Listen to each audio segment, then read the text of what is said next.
भला हुआ मेरी माला टूट गई, मैं राम भजन से छूटी। भला हुआ मेरी माला टूट गई, मैं राम भजन से छूटी। मेरे सिर से टली बला, भला हुआ मेरी माला टूट गई, मैं राम भजन से छूटी। मैं राम भजन से छूटी। नमस्कार मेरे प्यारे भाइयों, मेरे परमात्मा के प्यारे जीव हंसों।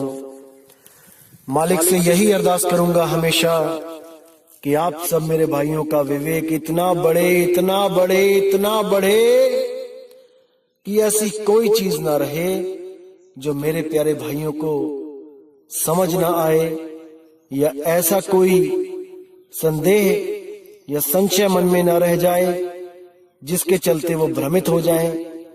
मैं कभी नहीं चाहूंगा कि आप में से कोई एक भी ऐसा जीवहंस कभी भी भ्रमित हो, या ऐसी कोई भी चीज रहे जो आपको समझ में ना आए। लेकिन उसके लिए मेरे भाइयों, आपको भी मेरा साथ देना पड़ेगा। जो चीज मैं समझाना चाहता हूं आपको भी पूरे मन से समझना पड़ेगा, पूरा विवेक लगा के उसको समझना पड़ेगा। अगर फिर भी समझ में नहीं आता है तो आप मुझे फोन कर सकते हैं, लेकिन पूरा जोर लगा दो मेरे भाई एक एक चीज को समझने में। तो दोस्तों, आज जो हम वाणी लेंगे अनमोल वाणी है, वो बीजक की। सतगुरु बंदी छोड़ कबीर साहब का जो मूल ग्रंथ है बीजक, बहुत ही प्यारी वाणी है, बहुत ही विवेकी वाणी है। अगर आपने इस वाणी को सही से समझ लिया तो 99% आप भ्रमों से बाहर हो जाओगे, बाहर निकल आओगे। तो क्या कहती है वाणी, आइए जानते हैं। आपन पाओ आप ही बिसरेओ, मतलब कि अपने स्वरूप को खुद ही भूल गया। ये बीजक की वाणी है। शब्द 76 बहुत सुंदर शब्द है। आज इस पे पूरा विचार करेंगे। जैसे स्वान कांच मंदिर में भरमत भूख मर्यो, ज्यों के हर बप निरख कूप जल प्रतिमा देख पर्यो। यानी कि जैसे कांच के मंदिर में अगर कोई स्वान यानी कुत्ता घुस जाए तो वो देखता है कि चारों तरफ जो कांच लगा है उसके अंदर उसकी प्रतिमा दिखाई देने लग जाती है, उसका प्रतिबिंब दिखाई देने लग जाता है, और वो वहां पर सोचता है कि मुझे अन्य कुत्तों ने घेर लिया है और ये मुझे नुकसान पहुंचाएंगे।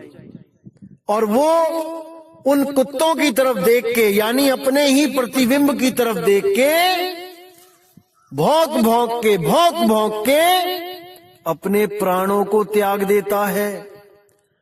मरता मरता भी भौंकता रहता है, क्योंकि वो अपने निज स्वरूप को नहीं जानता, वो अपने निज स्वरूप को भूल चुका है, भूल चुका है। एक छोटी सी कहानी सुनाता हूं। एक बार एक राजा ने ऐसा ही एक महल बनवाया, शीश महल, जिसमें कांच ही कांच लगे थे। तो राजा को पता था कि कोई भी कुत्ता अगर शीश महल में जाता है तो भौंक भौंक के मर जाता है। तो राजा को एक खेल सूझा। उसने पूरे शहर में ढिंढोरा पिटवा दिया कि भाई जो भी अपने कुत्ते को इस शीश महल में एक रात बिता देगा, उसको मैं अपना आधा राज्य दान में दे दूंगा, इनाम में दे दूंगा। तो बड़े बड़े लोग आए, बड़े बड़े ट्रेंड कुत्ते आए, और जैसे ही उनको छोड़ा गया तो एक रात में क्या हुआ, वो भौंक भौंक के उन्होंने अपने प्राण त्याग दिए। शाम को कुत्ता डाला जाता और सुबह को उसकी लाश निकाली जाती। सब बड़े हैरान परेशान कि भाई इतने प्यारे प्यारे कुत्ते ये काल के मुंह में चले गए, लेकिन कोई भी जीवित वापस बाहर ना आ पाया। तो एक बार क्या होता है, एक बहुत ही होशियार आदमी होता है, वो भी अपने कुत्ते को लेके जाता है राजा के पास। कहता है महाराज मेरे कुत्ते को भी इस शीश महल में जाने का मौका दो। तो महाराज कहते हैं क्या तुम्हें अपने कुत्ते से प्रेम नहीं है? बहुत ही सुंदर कुत्ता होता है वो कहता है जी मुझे पूरा प्रेम है अपने कुत्ते से, आप इसको अंदर जाने का मौका तो दो। तो राजा कहता है चलो ठीक है। तो शाम को उस कुत्ते को जब शीश महल में भेजा जाता है और दरवाजे लगा लिए जाते हैं और पूरी रात बीत जाती है, जब सुबह को खोला जाता है तो देखते हैं कि कुत्ता वहीं पर बैठा हुआ है और कभी इस शीशे को देखता है, कभी उस शीशे को देखता है, कभी उस शीशे को देखता है, लेकिन भौंकता नहीं है। राजा बड़ा परेशान, ऐसा कैसे हो सकता है भाई? अरे सारे शहर के कुत्ते मर गए, लेकिन ये कैसा कुत्ता है भाई, ये क्यों नहीं भौंकता है? तब राजा मजबूरी में उसको आधा राज्य दे देता है, लेकिन उससे पूछता है मुझे ये तो बता दे कि ये भौंका क्यों नहीं? तब उस आदमी ने क्या कहा कि महाराज जी जब भी मैं अपनी दाढ़ी बनाता था तो जो शीशा मैं यूज करता था वही शीशा मैं इस कुत्ते को भी दिखा देता था बार बार। तो जैसे ही मैं यूज करता था वही शीशा उसको भी बार बार दिखाने से उसको भी समझ आ गया कि इसमें जो कुत्ता दिखाई दे रहा है वो मेरा ही प्रतिबिंब है, मेरा ही प्रतिबिंब है, मेरी ही नकल है, ये असल नहीं है। जो दिख रहा है वो नकल है, असल नहीं है। अरे जो दिखे सो माया संतों, इसीलिए साहिब ने बोला जो कुछ भी दिखता है वो दृश्य है और जो उसको देखता है वो दृष्टा है। इसीलिए कुत्ता भी समझ चुका था कि मैं दृष्टा हूं, मुझसे भिन्न कुछ नहीं है, सब भ्रम भूत है, मेरे सिवा कुछ भी सत्य नहीं है। इसलिए वो कांच के मंदिर में बैठकर भी अपने प्रतिबिंब को भली भांति जान रहा था कि वो सब मेरी ही नकल है।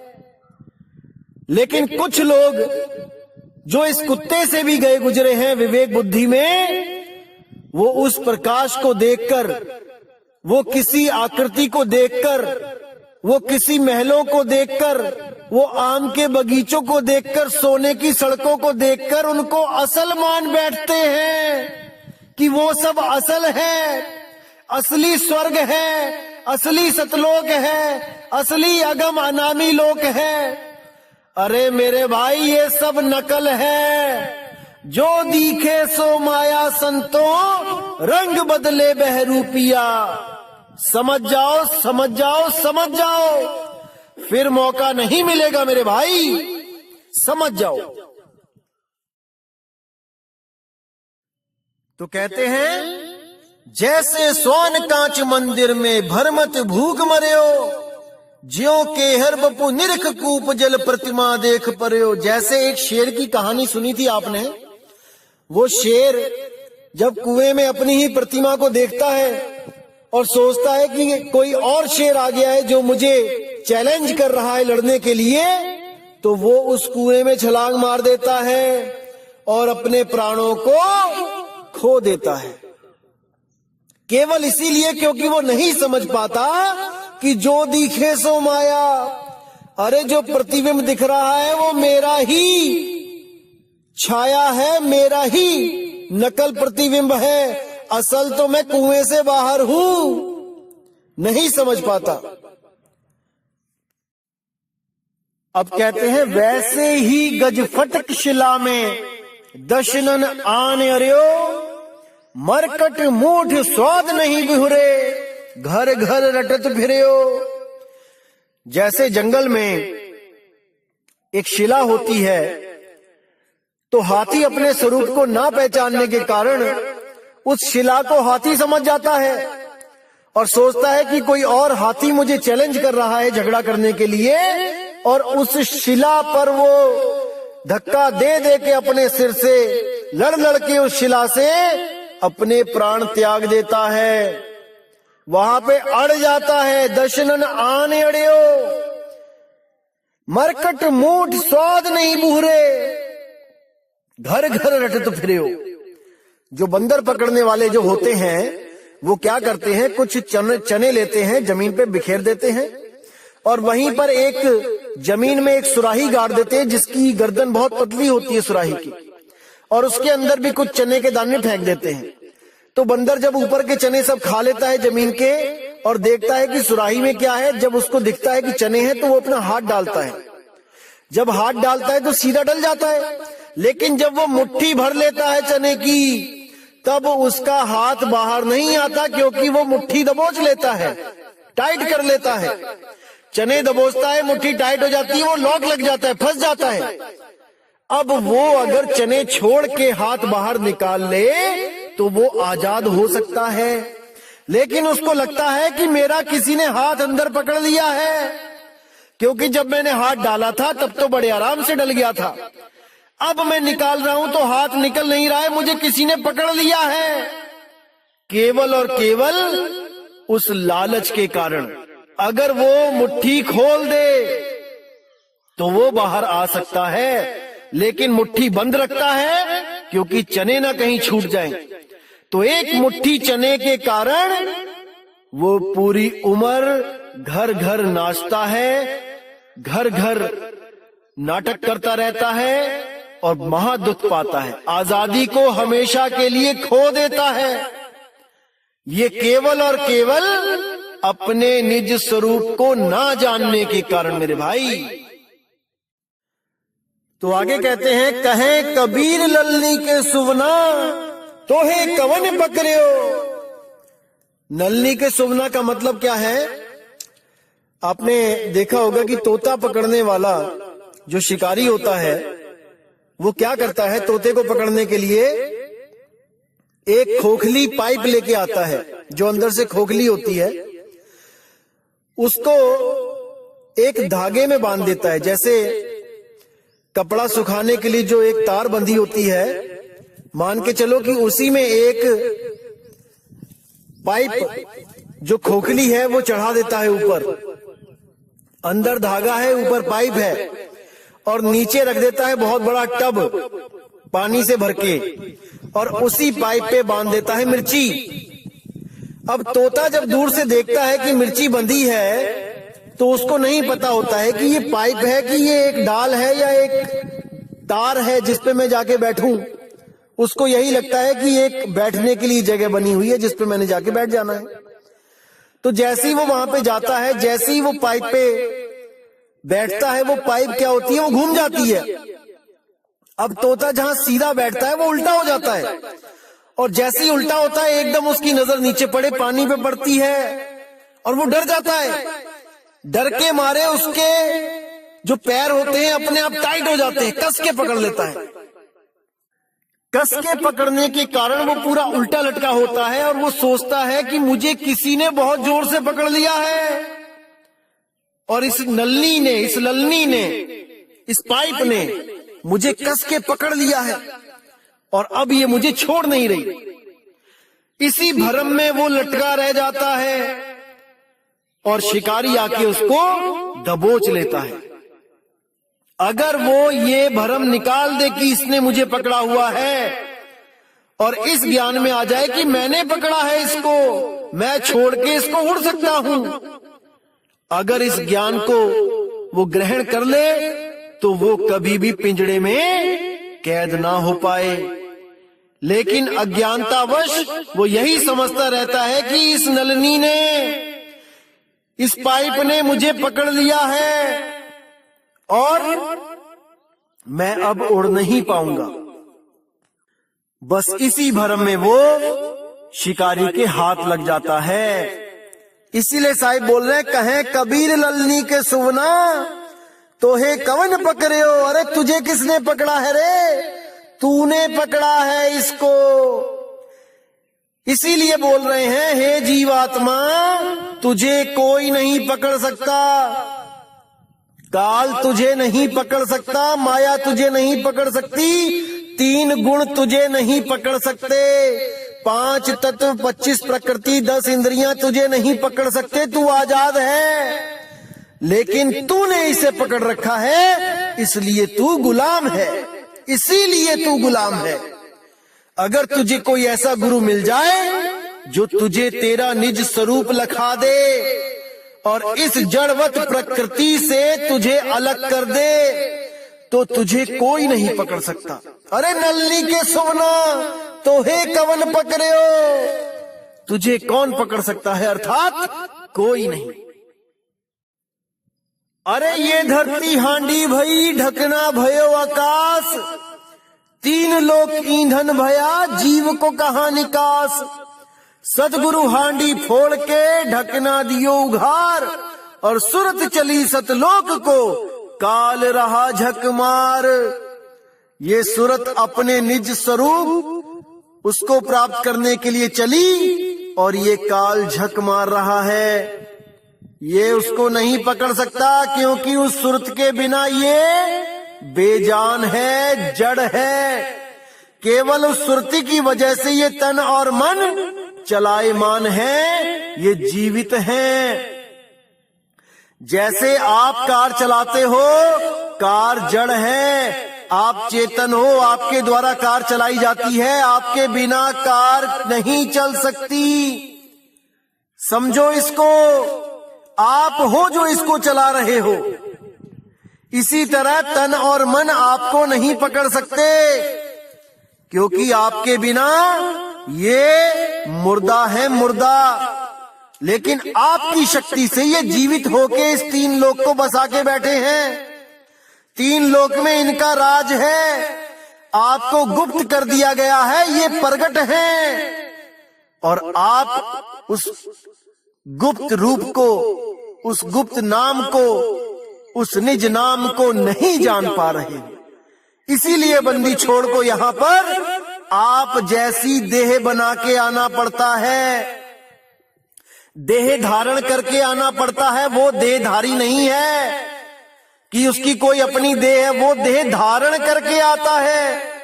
जैसे राजा किसी लड़ाई में जाए तो अस्त्र शस्त्र धारण करके जाता है। इसका मतलब ये नहीं कि वो घर में बैठा हो भी अस्त्र शस्त्र धारण करके बैठा होता है, या उसके शरीर ही अस्त्र शस्त्र से लदे होते हैं। नहीं भाई, जब समय आता है तब वो अस्त्र शस्त्र धारण करता है और युद्ध को जाता है। इसी तरह जब कबीर साहब ज्ञान देने आते हैं तब शरीर को धारण करते हैं, और जब निज स्वरूप में जाते हैं तो धारण शरीर को हटा देते हैं, गुप्त कर देते हैं। वो देहधारी नहीं है हमारी तरह, लेकिन हमारे लिए वो देह धारण करके आते हैं। असल में वो विदेही है, विदेही। समझ जाओ इस बात को मेरे भाई, समझ जाओ। तो दोस्तों, उम्मीद करूंगा कि आज के सत्संग से आपको निज स्वरूप के बारे में काफी हद तक समझ आ गया होगा। और कुछ लोग आपको भ्रमित करने की कोशिश कर रहे हैं कि देखो, जैसे कांच के मंदिर में कुत्ता भौंक भौंक के मर जाता है अपने निज स्वरूप को देखता हुआ, ऐसे ही आप भी मर जाओगे, भ्रमित हो जाओगे। दोस्तों, वो निज स्वरूप दिखता नहीं है, जो दिख रहा है वो निज स्वरूप नहीं है, वो प्रतिबिंब है। उन लोगों को इतना भी नहीं समझ में आ रहा है कि शीशे में निज स्वरूप नहीं दिखाई देता है, प्रतिबिंब दिखता है। निज स्वरूप वो होता है जो शीशे में देख रहा होता है, वो शीशे से बाहर होता है। और जिसको निज स्वरूप का ज्ञान होता है वो किसी भी चीज को देख के भ्रमित नहीं होता है। भाई अभी आप और ज्ञान अर्जित करो, तब इस ज्ञान के मैदान में आना मेरे भाई। तो आप लोगों ने इन लोगों की बातों पे बिना विवेक किए भरोसा नहीं करना है मेरे भाई। इन लोगों को बोलने दो क्या बोलते हैं, आप केवल विवेक करते रहो कि ये क्या कह रहे हैं, क्या समझाना चाहते हैं, कहीं ये खुद भ्रमित तो नहीं है जिनकी बातों में आके आप और भ्रमित हो जाओ। बिल्कुल पूरा विवेक लगा देना है आपने। किसी भी सत्संग को सुनने में जो मेरे खिलाफ बोलते हैं उसको 10 बार सुनो, समझो कि कहां पर वो गलती कर रहा है। अगर आपने उसकी गलती को पकड़ लिया तो मैं समझ लूंगा कि आप में विवेक शक्ति जाग चुकी है मेरे भाई, जाग चुकी है। अब आप इस लायक हो चुके हो कि आप उस अनमोल ज्ञान को ग्रहण कर सको। तो दोस्तों आज का सत्संग इसी के साथ मैं समाप्त करता हूं। और आने वाली 1 तारीख को इस 12वें पंथ के काल दूतों का जो जाल है वो बिल्कुल काट दिया जाएगा।